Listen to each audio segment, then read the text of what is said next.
Hello, this is my version of the home edition, or rather work edition, or maybe broken edition. This Mini is broken right now. I am a Volvo mechanic here in Virginia, and I'm currently rebuilding the engine. So I bought this thing wrecked a couple months ago.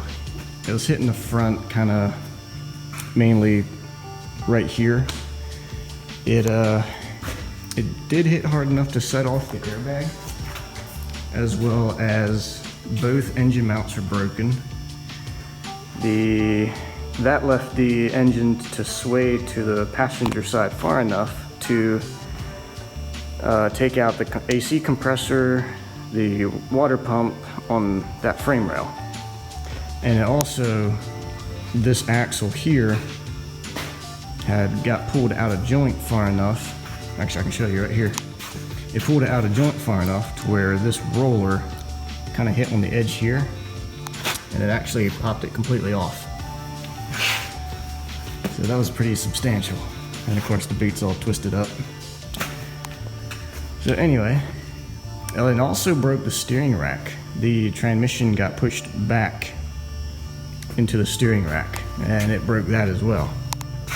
So it's fairly substantial, but as far as frame damage, very, very minimal.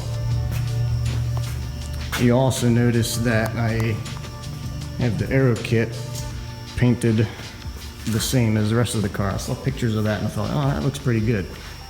So I decided to do that too. Never mind the exhaust. I have to slid back to access the oil pan. The John Cooper Works badge here. Over time that red likes to come off, but what I did here is take a little touch-up paintbrush and some red Volvo paint, and I just simply painted it. This is a very cheap way of fixing that. It came with these wheels. They are N-Key something or other. They got Pirelli P0 205 45 17.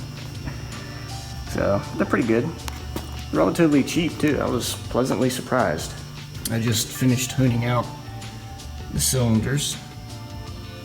So the new pistons are about ready to go in. I did a leak down test where you put a certain number of pressure in the cylinder and you can measure how much it holds. So it put 60 psi in, but it only held like 10. So we're like, okay, we got something big going on here. So I went and pulled it apart and did find out what it was. Which one? This one. So it melted this piston right here. And what I discovered is the coil packs on these tend to get a little weak as they age. And that leads to incomplete combustion, and what that does is pre-ignition. So yeah, I got it all torn apart right now. It's been apart for about 2 months while I was waiting for parts to come by. I'm doing head studs because, well, they're just better and you can reuse them. And of course I make a mess over everything. I did that when I was honing out the cylinders. I would stick the hone down in there and just spin it to get the fluid up on it for lubrication. I am going with SuperTech forged pistons and rods. These pistons are rated to handle 42 pounds of boost with alcohol, and the rods are rated at 150 horsepower per cylinder. But with a bolt upgrade, I mean, they call it a hardware upgrade. I'm not entirely sure what all that includes, whether that's just the bolts or if that's maybe a bearing too, but with that upgrade, you can get it up to 250 horsepower per cylinder. Now, I don't think I'm going to be doing that because, well, it's front wheel drive. I mean, you don't want more than what it's got for a front wheel drive. So yeah, I probably won't be doing that. 6-speed manual, of course, because why not? It's a Mini. Minis are just supposed to be manual. You Mini fans are gonna love this little gadget. You plug that into your OBD2 plug, and you have an app on your phone called Bimmer Code. A lot of your BMWs, if your driver's door is open and your window's down, your automatic up function is not active. It will not work. You can change that with this to where it will with the door open. I mean, you also have different light settings. For example, if your headlights are on and your fog lights are on, and you push forward to stay on high beam, but when you pull it back just for the momentary flash, by default that will turn your fog lights off, but you can turn that where they stay on. Some interior light settings, key fob settings. You can turn the low beams on and off with the key fob. Various things like that. So yeah, future plans. I want to put coilovers on it. I wanted to do Bilstein, but they seem to be rather expensive. So I might do BC Racing. It's kind of what I'm looking at the moment. I don't know when I'll get around to it. Yeah, it is straight piped.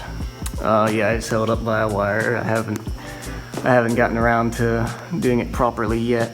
But one thing I am considering doing on this, has it been done before? I can't really say. I've done a lot of research on it and it has been attempted. What that is an all-wheel drive swap. Yes, an R56 all-wheel drive. I've looked underneath a R60, which is the Countryman, that is all-wheel drive, and the suspension components are very, very similar.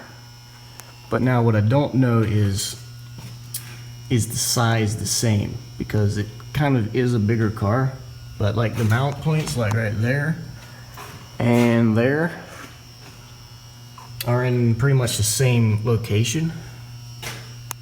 So it might work, it might not. I haven't taken any official measurements, but I did email a guy from Canada, Millmast, a guy on YouTube that has a Mini.